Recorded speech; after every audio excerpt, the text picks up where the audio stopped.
নমস্কার, আমার আপনজনেরা রুদ্রবার্তায় আপনাদের সকলকে স্বাগত জানাই। আমি রুদ্রপ্রসাদ ব্যানার্জি। লাগাতার ঝটকার পর ঝটকা ইন্ডি জোট খেয়েই চলেছে।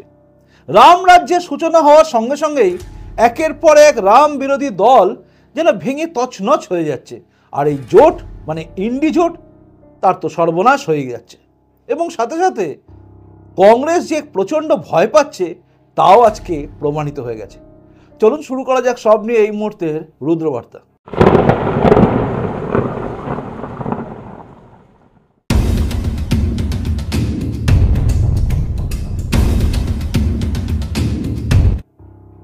আপনারা জানেন 2023-এ অনেক চেষ্টা করে একটা জোট তৈরি করেছিল, ইন্ডি জোট, যেটা নীতিশ কুমারের তত্ত্বাবধানে তৈরি হয়েছিল।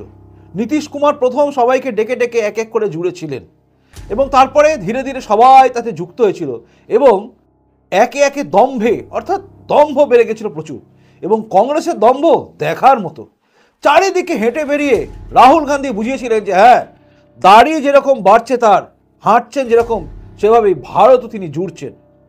দেখা গেল ভারত তো জোড়া গেল, কিন্তু কংগ্রেসের 3টে রাজ্য জেতা আর হলো না, মানে শেষ। একটা রাজ্য নিজেদের, 2টো রাজ্য নিজের ছিল, সেটাও হারিয়ে গেল। 2টো কেন বলবো, 3টেই বলতে পারি, কারণ মধ্যপ্রদেশও প্রথমে কংগ্রেসই জিতেছিল, ছত্তিশগড়ও চলে গেল যেটা কংগ্রেস জিতেছিল, রাজস্থানে ছিল সেটাও চলে গেল। অর্থাৎ রাহুল গান্ধী হাঁটাই সার হলো। কিন্তু ইন্ডি জোটের গর্ব কিন্তু কমেনি। মল্লিকার্জুন খাড়গে থেকে শুরু করে ওই উদয়নিধি, স্টালিন ফালিন, এটা সবার ভাষা বলার টেকনিক। মমতা ব্যানার্জিও এমন করছিলেন এবং সিপিএমও এই রাজ্যে এমন করছিল। বিজেপিকে যেন সরিয়ে দেওয়া খুব সহজ, মানে মোদি এবার মোটামুটি সরে যাবে, মোদি হেঁটে গেল, মোদি সরে যাবে, মোদিকে আর দেখতে পাওয়া যাবে না, এই শেষ, এরপরে আর দেখা যাবে না। যত 2023-এর শেষের দিকে রাম রাজত্ব হওয়ার সূচনা শুরু হলো, মানে রামলালার মন্দিরে, রামলালা যখন মন্দিরে, রাম মন্দিরে প্রতিষ্ঠা হওয়ার জায়গা শুরু হলো, তখন থেকে কিন্তু শুরু হয়ে গেছে কালচক্র ঘুরে গেছে। এবং সে কালচক্র ঘুরতে ঘুরতে এমন জায়গায় নিয়ে গেছে যে ইন্ডি জোট ধীরে ধীরে খসে খসে পড়ে যাচ্ছে। বর্তমানে অবস্থা এমন হয়ে গেছে, ইন্ডি জোটের I.N.D.I.A. এই যে EINDIA, এর প্রত্যেকটা লেখাগুলো উঠে গিয়ে শুধু ডট ডট ডট ডট পড়ে আছে, অর্থাৎ ডট ছাড়া আর কিছু নেই। আর এই ব্যাপারেই একের পর এক ঝটকা যেন খেয়ে চলেছে। আগে প্রথম ঝটকাটা দিয়ে গেছিলেন মমতা ব্যানার্জি, তিনি বলেছিলেন রাজ্যে কোনো সমঝোতা নেই। পরে নীতিশ কুমার তো দল ছেড়ে একদম এনডিএতেই চলে গেলেন, অর্থাৎ জোট ছেড়ে একদম এনডিএতে, ইন্ডি ছেড়ে এনডিএতে। আপনারা জানেন আজও এমন একটা ঘটনা ঘটে গেছে, যে ঘটনার পরিপ্রেক্ষিতে কিন্তু বলতে পারেন এটা ব্রেকিং নিউজ। তবে সেই ব্রেকিং নিউজে যাওয়ার আগে আমি আপনাদের সামনে যেটা বললাম, কংগ্রেস ভয় পাচ্ছে, সেই কংগ্রেস যে ভয় পাচ্ছে তার প্রমাণটা আগে আপনাদের দিচ্ছি। কংগ্রেস কতটা ভয় পেয়েছে যে মল্লিকার্জুন খাড়গে, মানে এই কংগ্রেসের মাথা, দেশের সবচেয়ে বড় মাথা এখন মল্লিকার্জুন খাড়গে। যদিও মাথা এই গান্ধী পরিবারের সোনিয়া গান্ধী, রাহুল গান্ধী এরাই, কিন্তু তবুও পদাধিকার বলে কিন্তু কেন্দ্রীয় সভাপতি হচ্ছেন মল্লিকার্জুন খাড়গে, যাকে সোনিয়া গান্ধী এবং রাহুল গান্ধী করেছে। তো সেই খাড়গের গলায় কি ভাষণ বা কি বেরোচ্ছে কথা একবার শুনুন। एक एक को नोटिस देना, एक एक को नोटिस देना, डराना, धमकाना, उसकी दोस्ती अगर नहीं छोड़ेंगे फिर हम देख लेंगे। डर के कोई दोस्ती छोड़ रहा है, कोई पार्टी छोड़ रहा है, कोई गठबंधन छोड़ रहा है। अरे इतने डरपोक लोग अगर रहे तो क्या यह मुल्क बचेगा? क्या यह संविधान बचेगा? क्या यह डेमोक्रेसी बचेगी? इसीलिए ये आखिरी चांस है आपको वोट देने का। इसके बाद कोई वोट नहीं देगा। শুনলেন, উড়িষ্যার ভুবনেশ্বরে গিয়ে কংগ্রেসি কর্মীদের তিনি উদ্বুদ্ধ করতে গিয়ে এই কথাগুলো বললেন। অর্থাৎ তিনি পরিষ্কার বলে দিলেন যে চাপের চোটে লোক পালিয়ে যাচ্ছে, কিতনা ডরতা है ये लोग, इतना डरोगे तो देश को संभाल सके। আরে দেশকে এতদিন ধরে কি সামলেছো তোমরা? ছিলে তো এতদিন ধরে, দেশে এই জায়গায় গেছে? আমাদের ভারতবর্ষে কোনোদিন দেখেছি আমরা? ভারতবর্ষে দেখেছি যে পাশ থেকে এই ছোট ছোট দেশ পাকিস্তান এরা আমাদের চমকাতো ধমকাতো। পাকিস্তান থেকে লোক এসে আমাদের এখানে ঢুকে লোককে মারতো। বর্তমানে পাকিস্তানে বসে থাকা জঙ্গিরা ভয়ের চোটে থরথর করে কাঁপছে। ভারত থেকে কে বা কারা অজ্ঞাত পরিচয় আততায়ীরা আসছে, মারছে, চলে যাচ্ছে। এই ভয়, মানে আননোন মেনের কথা ভাবছে। শুধু পাকিস্তান নয়, বিশ্বের তাবর তাবর জায়গা, এমনকি আমেরিকাও বলছে আননোন মেনদের আমরা খুঁজে বার করছি, যারা ভারতের শত্রুকে বিভিন্ন জায়গায় বিভিন্ন দেশে খতম করছে। তো এইরকম একটা পরিস্থিতির মধ্যে আমরা নিয়ে গেছি আজকের ভারতকে, আমরা যেটা দেখছি প্রধানমন্ত্রী নরেন্দ্র মোদীর জন্য। সেখানে দাঁড়িয়ে কংগ্রেস বলছে ভারতবর্ষ কি বাঁচবে? আরে বাঁচবে কি, শেষের কথাটাই ছিল ভয়ঙ্কর, যে এই নির্বাচনের পরে আর কোনো নির্বাচনে আসবে না, মানে কংগ্রেস আসবে না।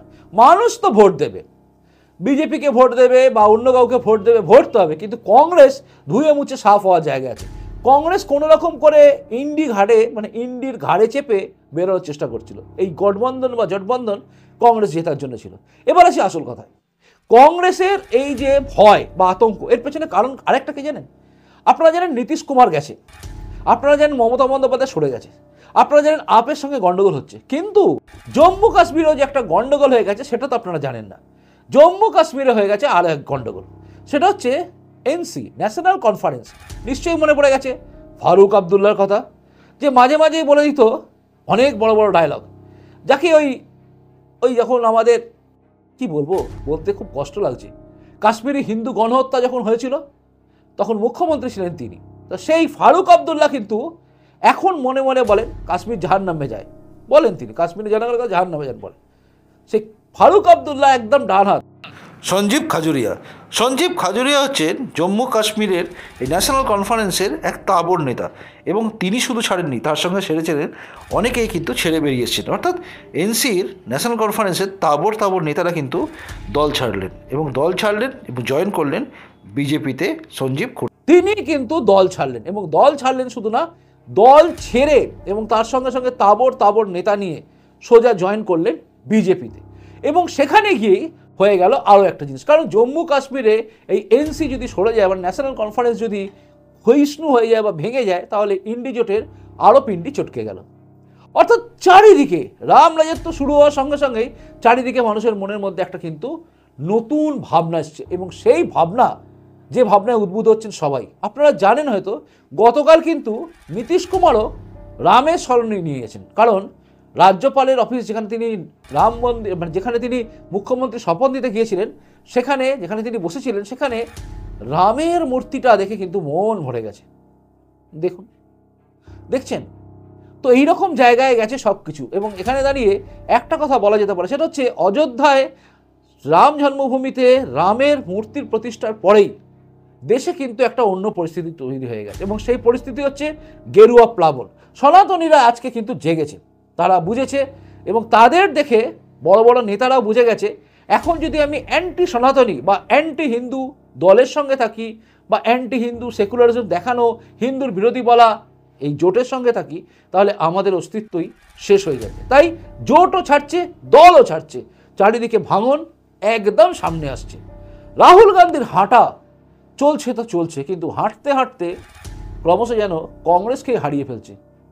ভারতকে জুড়বেন কি? আগে তো কংগ্রেসকে জুড়ুন, আগে তো ইন্ডি জোটকে জুড়ুন। ইন্ডি জোটই তো ছেড়ে গেছে। বাংলা থেকে বিহারে গেলেন, বাংলায় যখন পা দিলেন, বাংলার যে জোট ছিল সেটা শেষ। বিহারে যখন পা দিতে গেলেন, তার আগে বিহারের জোটও শেষ। আর কোন কোন রাজ্যে আপনি যাবেন আমি জানি না, তবে যেখানে যেখানে যাবেন ইন্ডি জোটে যারা যারা আছে তারা মনে আস্তে আস্তে আস্তে আস্তে চলে আসবে রাম নাম জপ করতে করতে এনডিএতে। তাই 2024-এ নরেন্দ্র মোদীকে আটকানোর কথা বলা বা আটকানোর চিন্তা করা বা নিজে প্রধানমন্ত্রী হওয়ার চিন্তা করা রাহুল গান্ধী হাঁটাটাই সার হচ্ছে। আর কংগ্রেস এই সমস্ত রোজ রোজ জোট ভাঙা দেখে ভয়ও পাচ্ছে। এবারে প্রশ্ন হচ্ছে একটা, ঝাড়খণ্ডে কি হবে? ঝাড়খণ্ডের পরে বাংলায় কি হবে? খুব গুরুত্বপূর্ণ ব্যাপার। দেখতে থাকুন রুদ্রবার্তা, জানতে পারবেন অনেক কিছু কথা।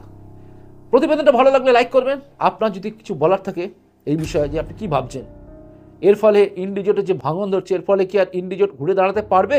এর পরেও রাহুল গান্ধীর হাঁটাটা কি আর হবে, মানে চলবে, নাকি অন্য কিছু হবে? জানাবেন কিন্তু কমেন্টস করে। আর পরিস্থিতি যেদিকে যাচ্ছে, আপনার মনে হচ্ছে যে রাম রাজ্যের সূচনা হয়েই গেছে, তাই রামময় হয়ে গেছে চারিদিকে, এবং চারিদিকে সনাতনীরা জেগে গেছে। মনে হচ্ছে? মনে হলে কিন্তু কমেন্টস করে জানাবেন। এখনকার মতো আসি, দেখা হচ্ছে পরের রুদ্রবার্তা। প্রতিবেদনটা ভালো লাগলে লাইক করবেন, যদি মনে হয় শেয়ারযোগ্য শেয়ার করবেন, সবাইকে ছড়িয়ে দিন, সবার কাছে জানিয়ে দিন কি হচ্ছে। এখন কংগ্রেসও ভয় পাচ্ছে, সবাই ভয় পাচ্ছে। আর হ্যাঁ, রুদ্রবার্তা টুডেতে কিন্তু আজকে দেখবেন, কারণ আজকে থাকছে সিএ এর প্রভাব এই তৃণমূলের ওপরে কতটা পড়বে। এই রাজ্যে যদি সিএ ঘোষণা হয়ে গেছে, এটা 7 দিনের মধ্যে লাগু হওয়ার কথা আছে, সেটা হলে এর প্রভাব কতটা পড়বে সেটা দেখার জন্য রুদ্রবার্তা টুডেটা অবশ্যই খেয়াল রাখুন। আজকে আসি, নমস্কার, বন্দে মাতরম, ভারত মাতা জয় হোক, জয় হিন্দ।